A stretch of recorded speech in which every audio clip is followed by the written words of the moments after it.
December 1st, 2021 special meeting of the City Council of Paris is now called to order.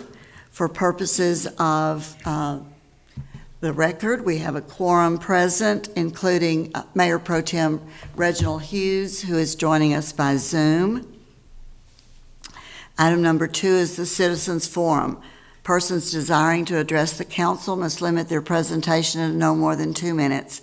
Unless an item is posted on the agenda, the Texas Open Meetings Act prohibits the council from responding to any comments other than to refer the matter to a future agenda, to an existing policy, or to a staff person with specific factual information. Claims against the city, council members, or employees, as well as individual personal appeals, are not appropriate for Citizens Forum.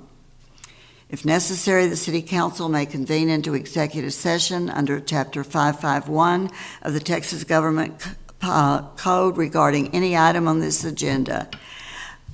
Anyone wishing to address the council? Seeing none, public forum is open and closed. Item number 3. Receive, discuss, and possibly act on information from Robert Bass, Allison Bass and Associates regarding the 2020 census data and evaluation of demographics as it relates to the possible need for redistricting of city council political boundaries within the city of Paris. Mr. Path, do you want to introduce us?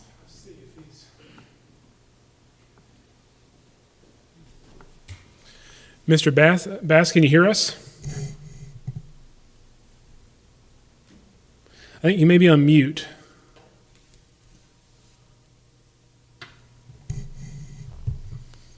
No. Is anything on our end? No, it's not on my end. We still can't hear you, Mr. Bass.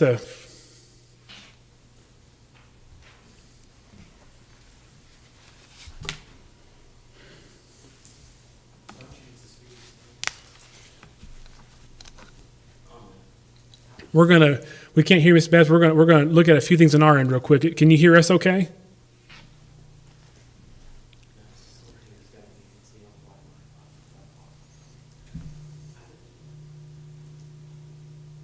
Can you hear me now? Yes, now we can hear you. Perfect. Sorry about that. We had some errors on our end. So we have Mr. Robert Bass. He is our contracted legal counsel for the redistricting project, and working with him, we called a special meeting here because we are on unfortunately a tight timeline in order to do proper redistricting. So I will turn over to you, Mr. Bass. Thank you. I'm not sure how much of the data you've already received.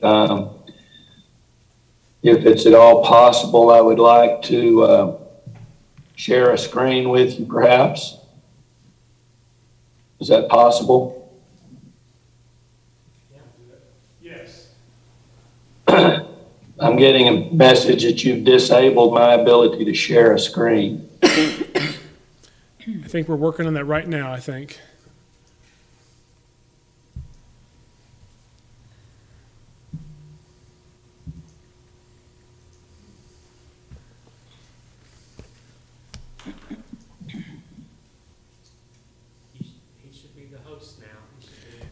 According to us, it said you should be the host now. Can you share a screen now?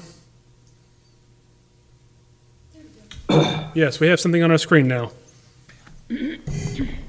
All right. I apologize for my voice. I've come down with a cold and it's affected my voice, so I apologize.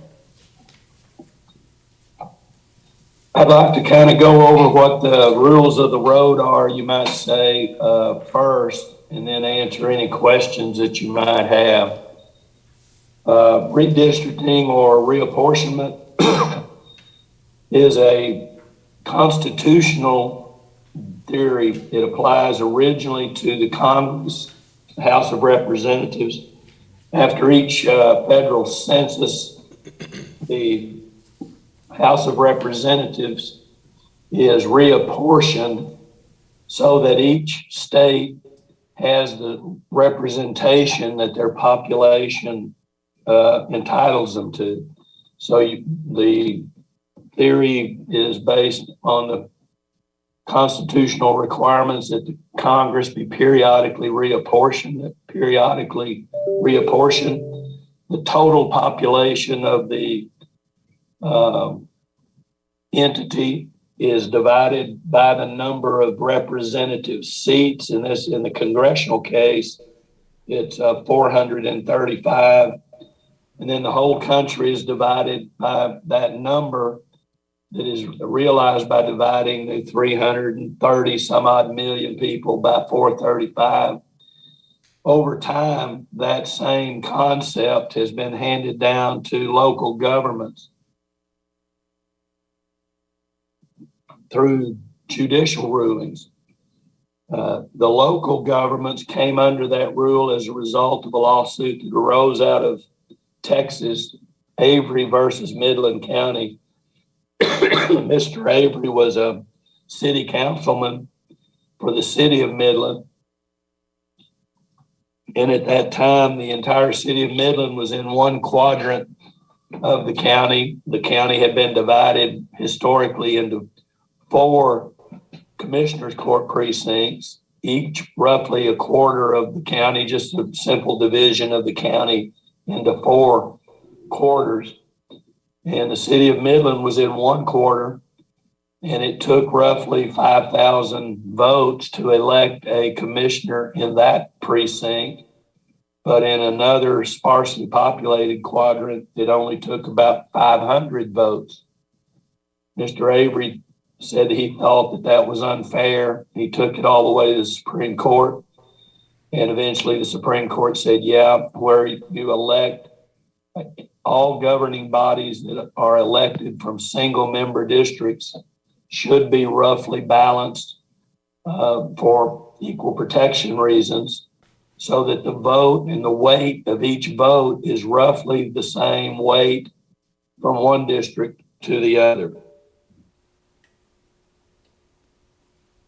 So the math of that, excuse me, is that after each federal census, all of the governmental units that elects from single member districts should look at their existing boundaries under the latest census data and determine what their population is, and then divide that population by the number of single member district seats and come up with an ideal precinct size, and then determine how close to that ideal size each of the existing wards is, and determine the percentage of what is called the percentage of deviation.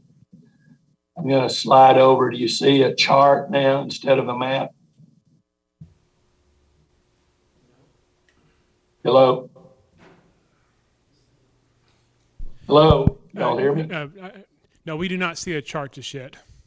All right, let me unshare what I was sharing and reshare again.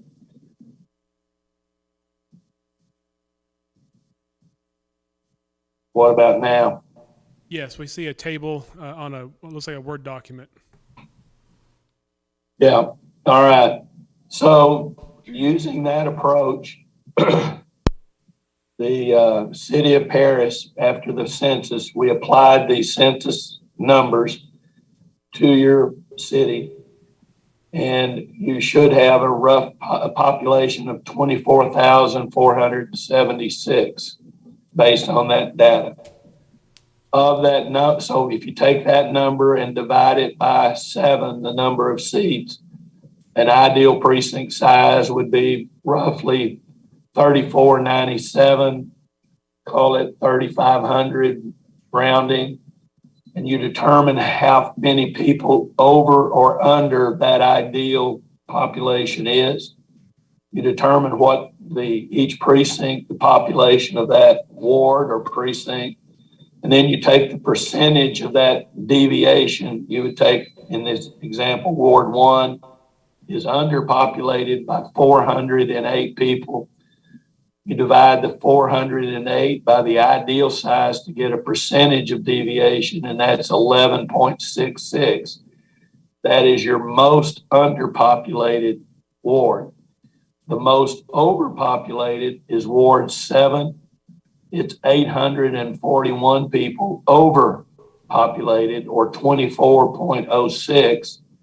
You add those two extreme ends of the range of deviation together, disregarding the plus or minus sign, you get a 36.26.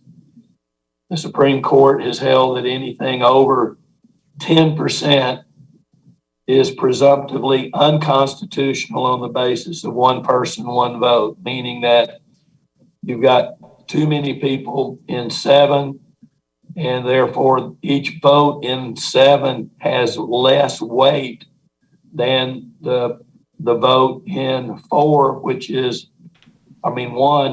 underpopulated by 11%. So in that district, each of those persons, their vote carries more weight because there's fewer votes to elect a person out of that ward.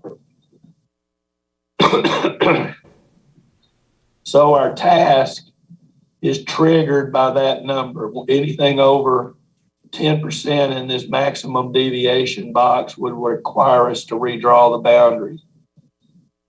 Once we have determined that we have to redraw boundaries, we have to achieve balance, but we also have to pay some attention to the ethnicity of the resulting districts.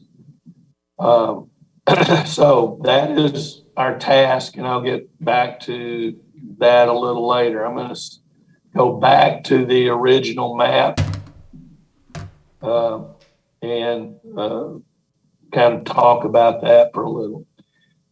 Now you see the map drawn up, and you can see the same rough percentages that we had in the chart on the map. There is a very slight difference due to rounding error, you might say, but these numbers are very close to the chart. The difficulty that we're going to have is we're overpopulated on the east side of Paris in Ward 7. We're underpopulated to the south. We're really underpopulated in the center part of the city. And so this population in Ward 7 is going to have to be shed into 3, and then probably from 3 into 5, into 2, into 1, because there's very little direct contact between the overpopulated and the underpopulated districts. As you can see, 4 is overpopulated, 6 is overpopulated, 7 is overpopulated. And so we're going to have to shed population out of all 3 of those to feed the underpopulated precincts that are to the west, 1, 2, and 5, and 3. So that is the mechanics of the difficulty of the mechanics of it. Where a boundary is shared between an over and an under, as it is here between 7 and 3, it's just a simple matter of going in to I say simple matter, so you wanted to show that you were moving population into precinct 3, you would go along that boundary where you have a common boundary and find an area where you have population. And hopefully you could shed that population into 3. Now, up in this area of the screen, this is what we call the data view, and it shows us that 7 is overpopulated by 800 people, and 3 is underpopulated by 170.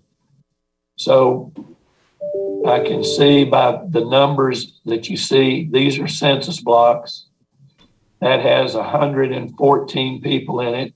You can see that number there. I don't know if you can see it on your screen legibly or not. There's an additional 60 people right here. So those two census blocks, if they were to be added to 3, and this is just for illustration purposes, it would change the boundary of 3, but it would show the deviation is now in 3 is less than just barely over 0.1%. Now, I'm not suggesting we make that change necessarily, but that illustrates how the process is done. I'm going to move those folks back into 3 or back into 7, just so we kind of staying with the current boundaries. Does anybody have any questions at this point? I don't have it. At this point, I'm not sure we know enough quite to Yeah, ask any questions, but the visual helps us. Yeah, so what you're looking to do is find a way to equalize this population and accomplish some other goals as well. You want the lines that result to be fairly easily understood and to also honor the the Voting Rights Act. And I'd like to talk a little bit about the Voting Rights Act. The Voting Rights Act says it was passed in 1964. Up until 2013, entities in the South primarily, but there were certain jurisdictions. Texas was one of them. So all political entities in Texas, all political jurisdictions that had to redistrict had to submit their plan prior to being implemented to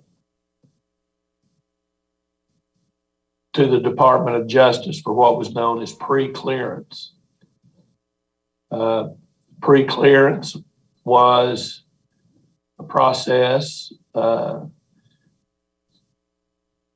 whereby the Department of Justice would review your plan before the entity was allowed to put it into effect.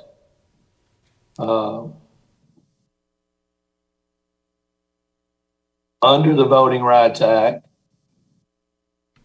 if there was a sufficient minority population of sufficient size and compactness to allow that minority population to have some reasonable expectations based on their percentage of the total population, you would not be permitted to fragment or dilute that voting strength in your resulting plan. So the last pre-cleared plan would be establish what we call your benchmarks. We represented the city of Paris 10 years ago, and we obtained pre-clearance of a plan that had black or a minority percentage of black population in precincts 1 and 2 of about 44 in 1 and 43% in 2. We will be if we were to submit a plan to the Department of Justice this year, which we're not required to do, by the way, but we should still follow the rule because the Voting Rights Act, the pre-clearance requirement was vacated by the Supreme Court in Shelby County versus I forgot Holder, Shelby County, Alabama versus Holder. The Supreme Court held in an opinion that was written by Judge Roberts that the Voting Rights Act was passed in 1964 based on documented racial bias in the voting process. but that the evidence to support a finding of racial bias in the states that were affected by the Voting Rights Act had not been renewed. The evidence had not been renewed. The legislation had been renewed, but there had not been additional fact finding. So the Supreme Court held that until the Congress did more fact finding, the Section 5 obligation to receive pre-clearance would not be enforced any longer. However, Section 2 of the Voting Rights Act, which gives private citizens the right to bring a lawsuit if they believe the plan or redistricting plan violates their rights, you can still be sued, and the rules of the road would still be applied as they would if it were submitted for pre-clearance. So even though we don't have to submit a plan for pre-clearance, we do have to pay some respect to the Voting Rights Act. And so the combined minority, that would include Black population, Hispanic population, and, American Indian, Asian, Hispanic, Pacific Islanders, other, and those who report multi-race, all of those can be considered as minority. So the Anglo column would be essentially what you look at in that data sheet that I showed you a moment ago. So not only do we have to balance the population, but we have to be careful that we maintain some semblance of the racial representation that was had 10 years ago. At the moment, right now, you're below that benchmark in the existing districts. You're at Black concentration of population in precinct 1 is at 42.07, and in 2 it's 40.15, whereas 10 years ago in the plan that was adopted then, precinct 1 was 44.04% Black, 43.16% in 2. The combined minority, and by that I mean, if you look at the Anglo population in precinct 1, 10 years ago was 45.42% in 1 and 45.55% in 2. That has gone down. So there's actually, the Anglo is not as strong as it was 10 years ago. Today, as they exist in their unbalanced state, the Anglo population in Ward 1 is 42.24%. In Ward 1, in Ward 2, it's 41.28%. The notable difference, I suppose, is that the other and the multi-race categories have gone up significantly, while the Black population as a percentage has stayed roughly static. It's actually 300ths less a percentage of the total today than it was 10 years ago. 10 years ago, there were 5,813 Black individuals in the city. Under the 2020 data, that's gone down to 5,643. So close to 2,000 fewer Black individuals live in the city in 2020. The Hispanic count has gone up. 10 years ago, the Hispanic population count was 8.22%, or about 2,068 individuals. And in the 2020, it's 2,908, or 11.86%. So the Hispanic population has increased by about 2,000 about 900, and the black population has declined by about 2,000. And then the multi-race and the other have increased from about 0.08 and 2.75 in 2010 to 0.23 and 5.38 in 2020. Another factor that is happens, population to move around within the city, and the population of both minorities, Black and Hispanic, are now more diffuse, wider spread. They don't live in concentrated numbers in readily identifiable neighborhoods to the extent that they did 10 years ago. So that is the, I apologize for my voice. It's, I know it's hard to understand. I'm going to show you how we kind of use that tool. We would go into the software and we would select, for example, percentage of Black population, voting age, Black population. By percentage.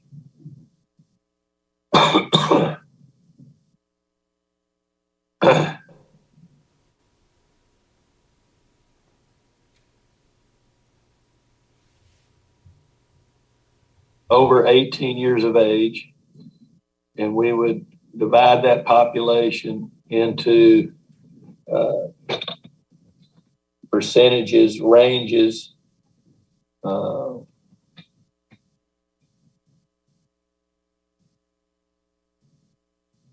so as you can see from this chart, the census blocks that are at 50% or below show up in red. And then if 50% to 80% in yellow, 80% to 100 in green. Because we're looking to retain as much minority content in precincts 1 and 2 as we reasonably can to meet those benchmarks. If you're adding only 50%, you're not, you could do better, you might say. So I'm taking out that under 50%. So as you can see, when I had that turned on, the minority Black population is spread all over the city. But at heavy concentrations, it's in 1 and 2, obviously. And so you can see the green are where the population is 80 to 100% Black. The yellow shading is where it's 50 to 80%. And so while there are blocks around outside of 1 and 2, there's quite a bit of minority population in 5, for example, Ward 5. It's not that concentrated. So I think with care, we can keep those numbers in the relative range, but we may not be able to meet or exceed the benchmark, but I think we can come very close. But the primary difficulty is going to be how we shift that population out of 7, 6, and 4 into 3, 5, 1, and 2. The underpopulated precincts in the central corridor. The growth of the city has been on the outer edges of the city. Any questions or comments?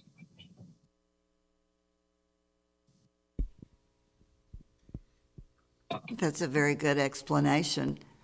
Do you do the study, Mr. Bass, and present us with possible redistricting maps, or do we actually get in there and look at it ourselves with your guidance? I prefer doing it the latter. It's your community. I don't know the community. I do. I mean, I've done the work there in Lamar County this will be the for the last 30 years. So I do know the community. I go in and out of Lamar County on other matters fairly often. So, I mean, but I don't know it intimately as you do. So I would prefer that we do a Zoom meeting like we're doing now, and we literally start by saying, well, we need to shed some population out of 7.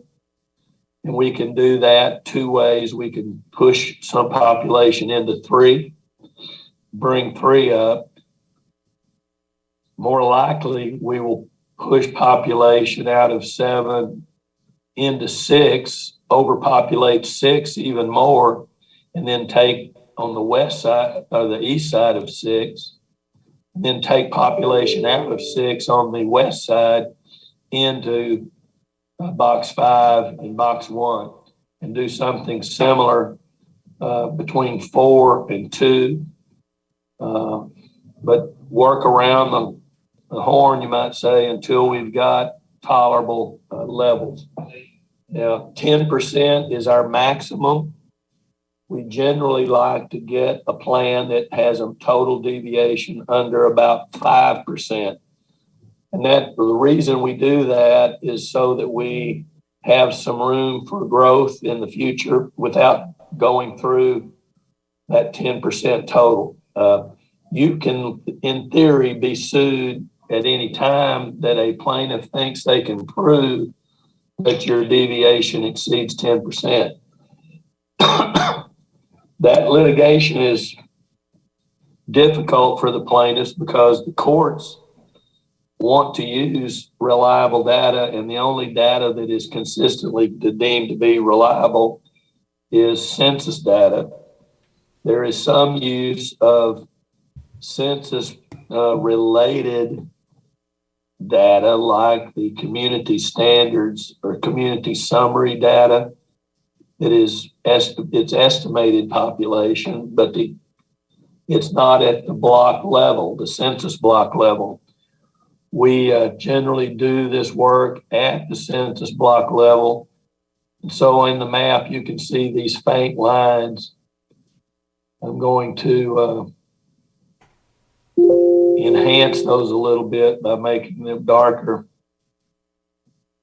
So these dark lines are census blocks. As you can tell, some of them are irregularly shaped.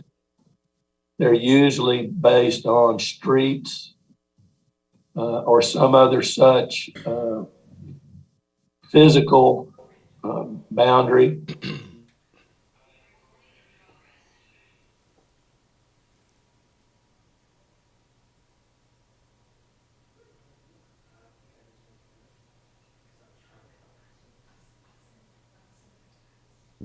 Mr. Bass, can you hear us?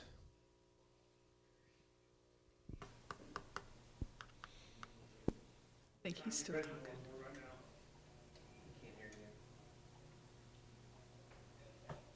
Mr. Bass, can you hear me?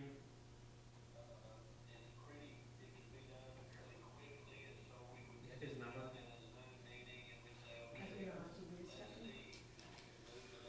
Mr. Bass, we're gonna have to put you on hold a second. We're trying to get a councilman in there, and we took over the meeting. So just stand by a second.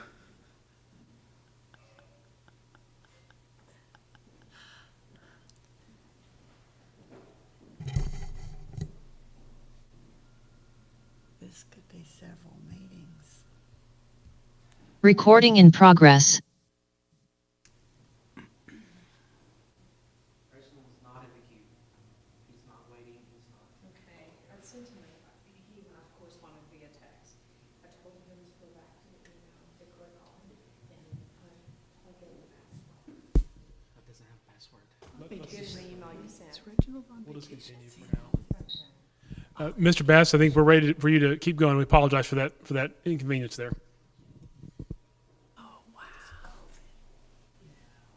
I think we're on mute right now. Did he drive?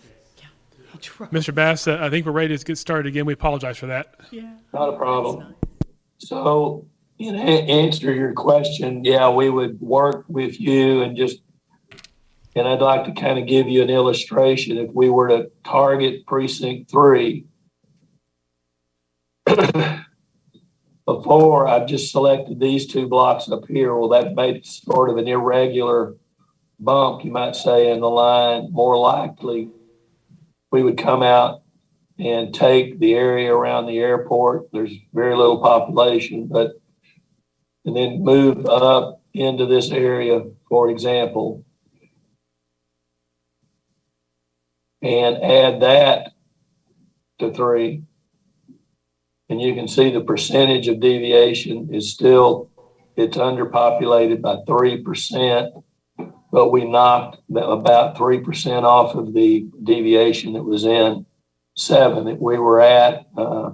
3 was 4.85 under. It's now 3.2. 7 was 24.06. It's now at 22.39. And so that is the way we would do it. And then we might even come in here and see, well, if we stayed along, say, the highway there, how much would that help?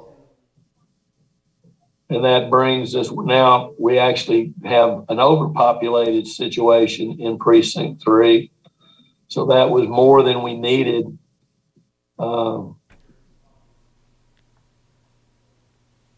But again, like I say, we're going to have to push population out into these other wards. So we might temporarily overpopulate precinct 3, ward 3, and then move some of this territory out of 3 into 5 to address that imbalance. Does that make sense? Yes. Yep.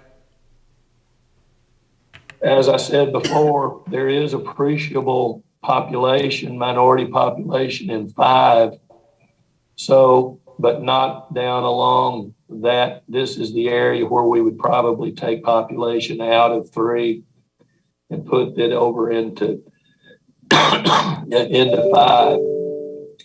And then when we are moving population out of 5 to address the undercounts in 1 and 2, we would have some populations that would not be too dilutive. The word is dilution of minority voting strength. We want to try to keep that voting strength up in precincts 1 and 2. So as you can see, there are some blocks down here that have minority content. So just as a further illustration, we're now going to want to address 5. And again, this is just what if, we're not proposing to do it this particular way, for example, but it might end up that we choose to go something like that.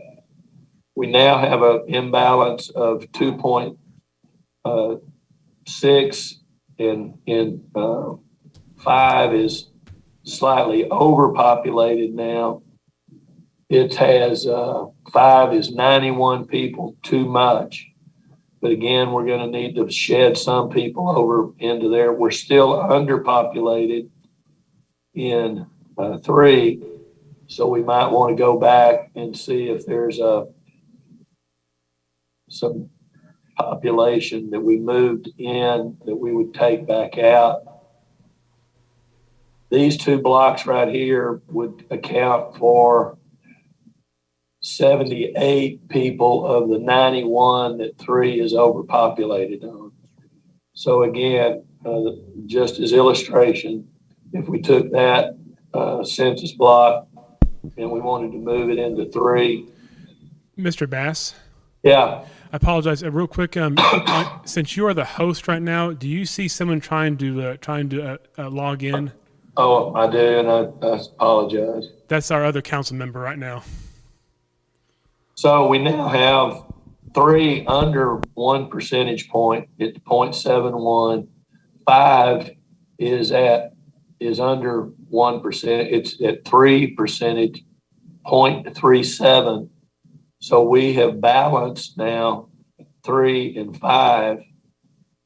So we really, arguably won't have to do anything more to those two districts, but we will have to continue to work on 7. At this point, I don't know if you want to try to, now here is an example. We would want to come back into 7. These are zero populations. These are highway right-of-ways. But we would probably want to clean those up by assigning those zero population tracks to 3 to make a smooth line along Clarksville Road.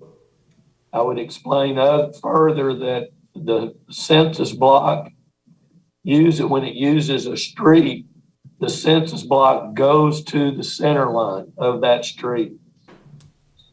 So someone who lives on the north side of Clarksville will vote in Ward 7, and someone who lives on the south side of Clarksville will vote in Precinct 3. I often ask, well, can't we clean that up where people can, it's more convenient for the people who live on the same street to vote at the same place. Well, the problem is I don't know, if I don't use a census block, I don't know where those folks, how many people are over there on the other side of Clarksville. I only know how many people are on either side of the census block. So if I were to go over and take the back side of the lots, I don't know how many people there are. I have to take a whole census block. Does that make sense? Mm-hmm. So we now have, somewhat of a smooth boundary there, and we're at 0.71 in 3 and 0.37, so about 1 percentage point deviation. Again, we can try to stay relatively close to a 5% deviation once we're through. Now, one thing you can do is if you know that an area is growing, and I would assume 7 may be where you continue to grow, it was the most overpopulated. You can deliberately underpopulate it by, say, 2 percentage points with the expectation that in the near term it will grow back to stay fairly closely balanced. But or you can overpopulate correspondingly an area that you don't expect to grow very much. But you'd still want to stay relatively close to 5 or no more than 7% in my practice.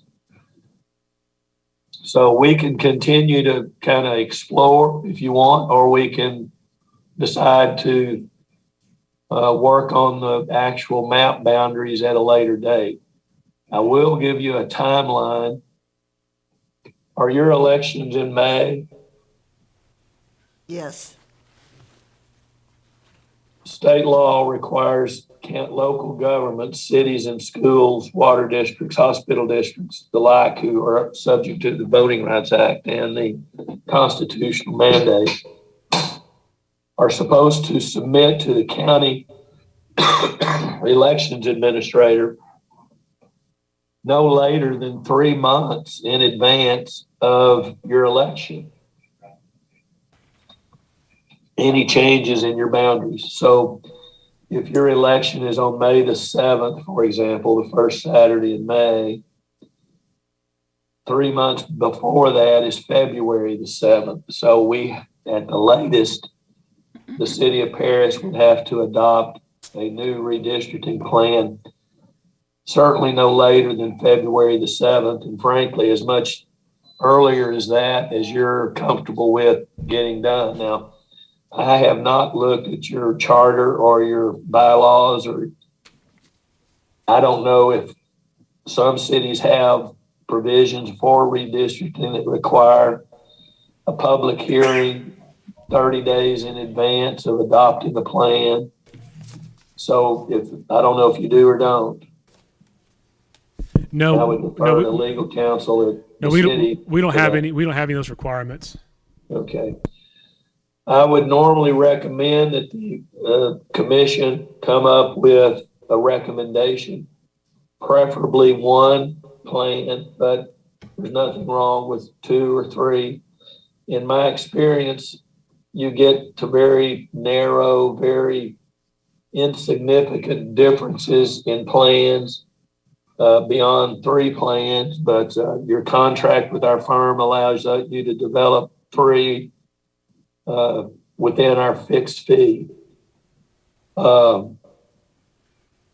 would recommend that there be some public engagement through workshops that the public is invited to attend.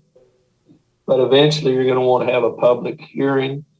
And I would normally say at least 10 days notice in the paper of general circulation before that hearing. So one thing that the committee might need to do tonight is to come up with a calendar. I am going to be generally available, but I've got several cities and schools working simultaneously. So I need to, if you can set out a calendar, I would like to reserve basically the ability to hold those meetings on my calendar on the dates that you can put on your calendar. In other words, if you want to meet on December the 15th, for example, I would, if I have a time slot on that date, that's fine. If I don't, I don't. I'm meeting in Zoom meetings about every, I set aside about an hour and a half, and then I have about an hour in between to kind of prep for the next one. But I'm in 3 and 4 Zoom meetings a day. So my time is pretty well booked up. But if you can be flexible on the time of day, I can be relatively flexible on the days themselves. But it'll be February the 7th before you know it. So any thoughts or comments on that? Discussion, council, if we met once in December, that'd give us maybe time for 2 meetings in January, and then first week in February it's due. You know your schedules. Mr. Bass, we have 5 of our 7 council members who have full-time jobs, 2 of them out of town, so we need to take, their schedules into consideration. What does everybody think? I don't mind meeting in the evenings if that's more convenient. Yes, evenings. Mr. Savage says yes. Yes. Yes, ma'am. Okay. Ms. Stone, I'm sure that's better for you. I think we have a consensus that we'd prefer an evening meeting for the time for those 3 meetings. You think 3 is enough?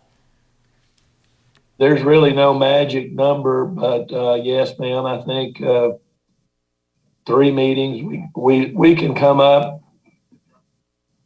I was going to pull up my calendar on the week of, are you going to want to meet? You said 1 meeting in December. If we can squeeze that in, does that work for everybody? What day? I am not available on the 17th or the 20th. I have some availability, though, the week of the 13th, with the exception of the 17th. And then post Christmas, I'm available the rest of December. any day. We can, as staff, we can get with each of the council members. We've been looking at the week of the 13th and The the 14th, you said? week of the 13th. Oh, the And 13th, so, gotcha, okay. so we can, let me get up here so I can stand up here. I can have Deneen reach out to all of you and see what our times are for the week of the 13th. If you can start looking at your calendars for that week and figure out a date for our first meeting. I would probably suggest that we plan our public hearing for the second meeting in January. And because we've already got a meeting scheduled that night, so we can do our public hearing that night. And so that meeting would be. What day is that? That is January 24th. Is that meeting? For a public hearing on a plan that we develop? Yes. Okay. Is that time available for you, Mr. Bass? On the 24th of January, right now, I'm open. What time of day? 5:30. That's when our council meeting starts, and so maybe around 6 o'clock roughly, but yeah, 5:30 is when our council meeting starts.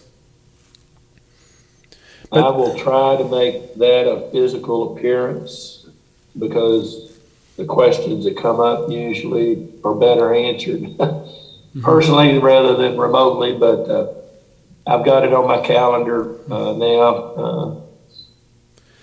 So we can look for a workshop the week of the 13th of December, and Mr. Bass, what are your schedules looking like the week of January 3rd?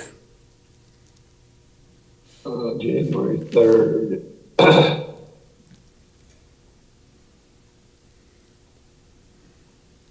Relatively open. What days are you thinking? What I can, we can work with the council. I'm just trying to space the meetings out there roughly evenly apart there. So I'll get with the council here. We'll start the process tomorrow, and we will reach out to all the council members about the week of the 13th for December, week of the 3rd for January. And it depends on how many meetings you want to have. If you want to have 2 workshops, 3 workshops, I mean, this is all in addition to the public hearing. This is my first time being through a redistricting, so I do not know how much time it's going to take for all of us to come to a consensus on this, but my experience has generally been, now your county is a little more complicated than some. of course. And just the way the population is distributed is a little more difficult. A lot of the smaller communities, the swapping of census blocks is between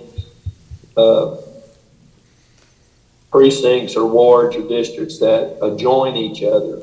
In your case, most of the population has to be shifted from east to west, and they're not contiguous to each other. So that will be more complicated, but I think within 2 meetings of about an hour and a half each, we should be able to have 1 or more plans that would meet the constitutional 1 person, 1 vote balance and preserve appreciable minority content as required by the Voting Rights Act. And I guess worst case scenario, if we're not done on the week of the 3rd, there might still be enough time to squeeze in a 3rd workshop before the 24th. I agree. So if you can get me a calendar that works for the members of the council that need to participate, we can lock that down pretty quickly. My treatments start that week of the 13th, but in the evening, I should be able to come. okay. And since it's my district that's the problem child, I'd kind of like to be here. Everybody else okay with? 13th, 14th, I know Yeah. I can't be here. Oh, okay. Okay. Well, we'll try to work it out to where we get as many, if not all of you as possible. And I may not be able to get all 7 each time, but we're going to try to get all 7 if possible. So we'll try to work around that. On the week of January the 10th, I have conflicts that will take me out of town for most of the day on the 10th and the 11th of January. Okay.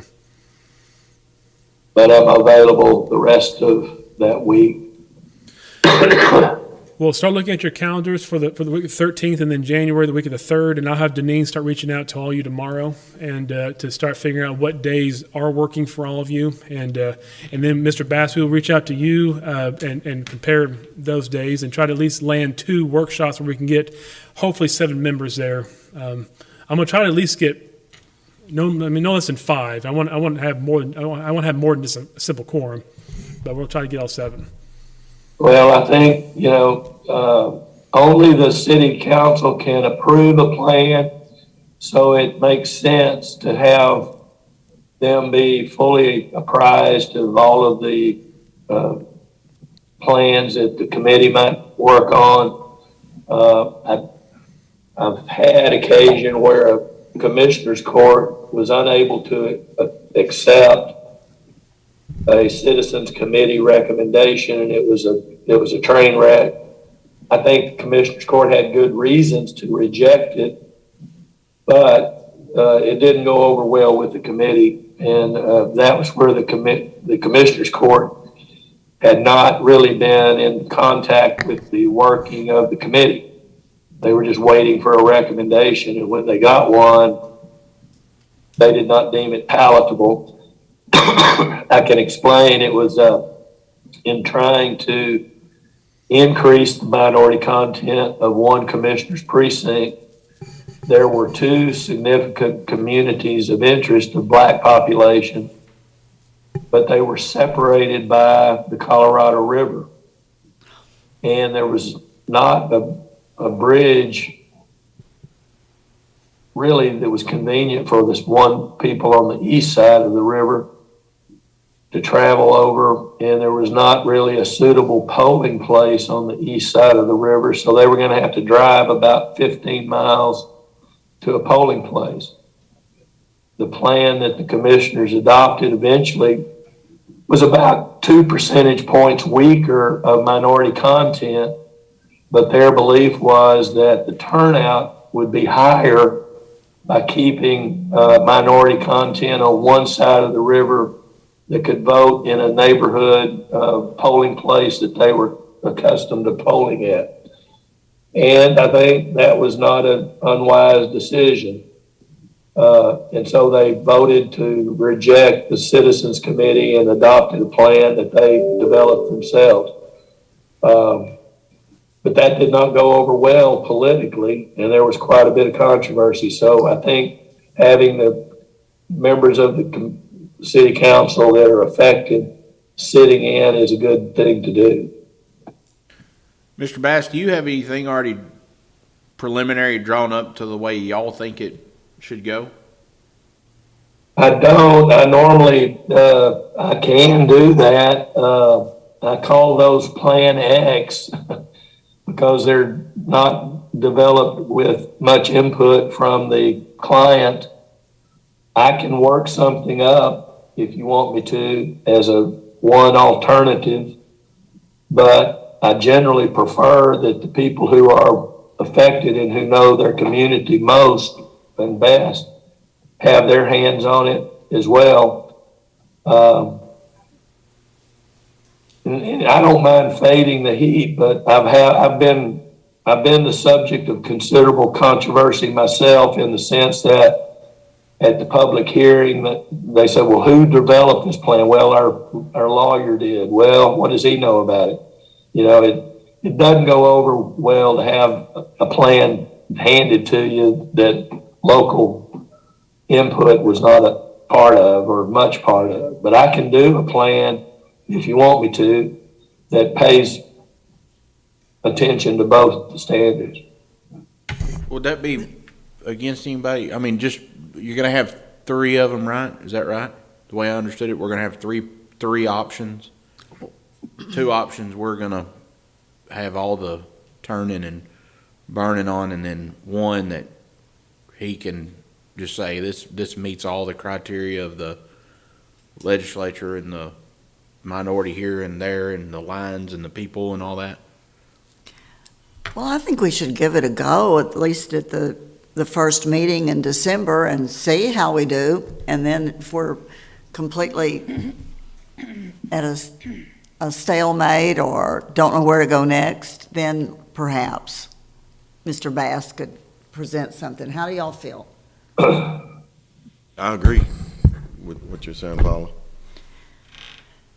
I know I don't work well from a computer. I work better from a map in front of me, but that's probably cumbersome, and you younger people probably like moving it around, but If I sent you a shape file, do y'all know what a shape file is at your end? Do you have the ability to print a map off at your end? Yes. Yeah. I have limited ability to get you hard copy maps at suitable scales in a timely manner, other than sending you a shape file and letting you print it off at your end at the size and scale that you prefer. I can do that easily. Getting you a hard copy map is harder.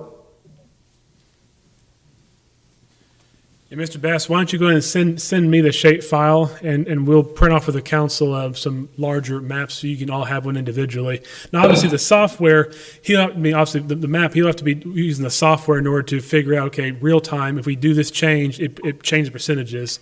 But otherwise, having a map in front of you may give you a starting point.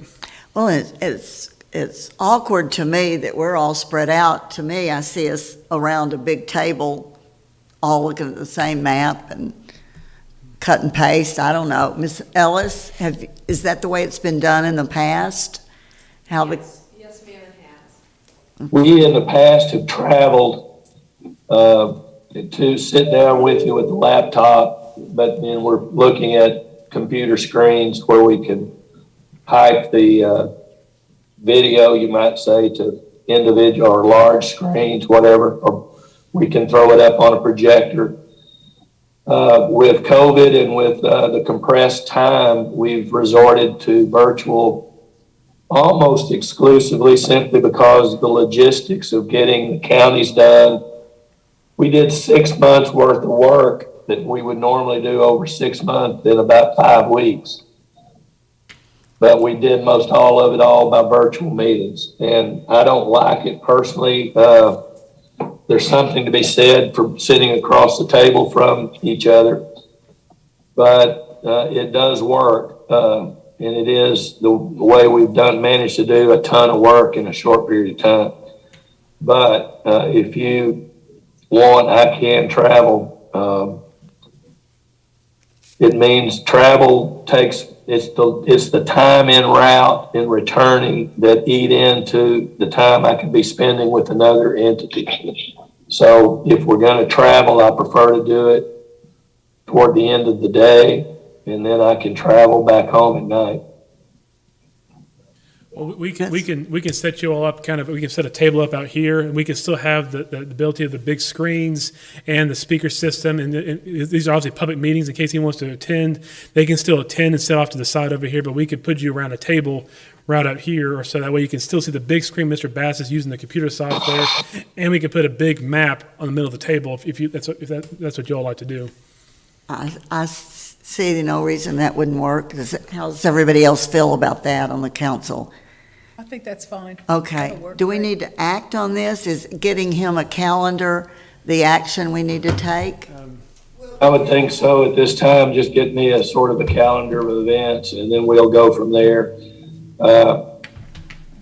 I am not going to develop a Plan X until after y'all's first meeting, whenever that may be. I may do one just for my own sake, but I'm not going to display it to anybody, frankly, until we've had a chance to work on one that's more your work than mine. Mr. Bass, this is Stephanie Harris. I'm the city attorney. We have a separate agenda item for that, but we've kind of already done that now. So Okay. there's no action required. It's just when you get to number 6, we've already done number 6. Okay. All right. Any more discussion on item number 3? Item number 4, discuss and act on a resolution adopting an order establishing criteria for redistricting of the City of Paris political boundaries and authorizing the mayor to execute all necessary documents. Is there any discussion or staff presentation? All right, I'll hear a motion. So moved. I'll second that. A motion and a second. Any further discussion? All those in favor of item number 4, the resolution adopting an order establishing criteria, please say aye. Aye. Aye. All those opposed, say no. Motion carries. I'm sorry, I didn't see Mayor Pro Tem Hughes vote. He raised his hand. Okay, motion passes 5-0. Item 6-0. 6-0, thank you. I'm including you, Mayor Pro Tem, just have to see you to count you. Item number 5, discuss and act on a resolution adopting an order calling for the redistricting of political boundaries in city council districts within the city of Paris and authorizing the mayor to execute all necessary documents. Staff, any presentation? All right, any discussion? I'll hear a motion.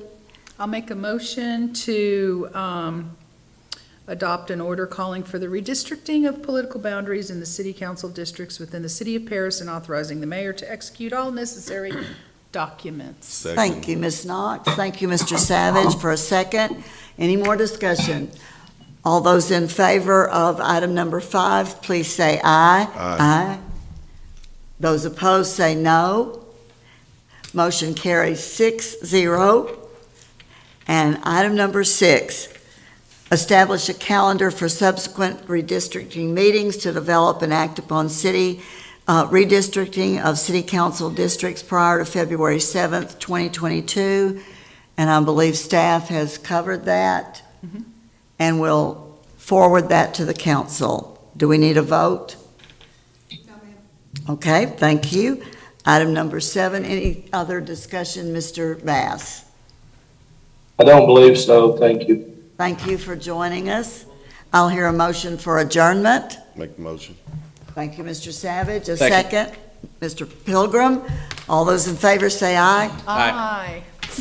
Mr. Bass. Thank you. Motion carries. Thank you. Adjourned.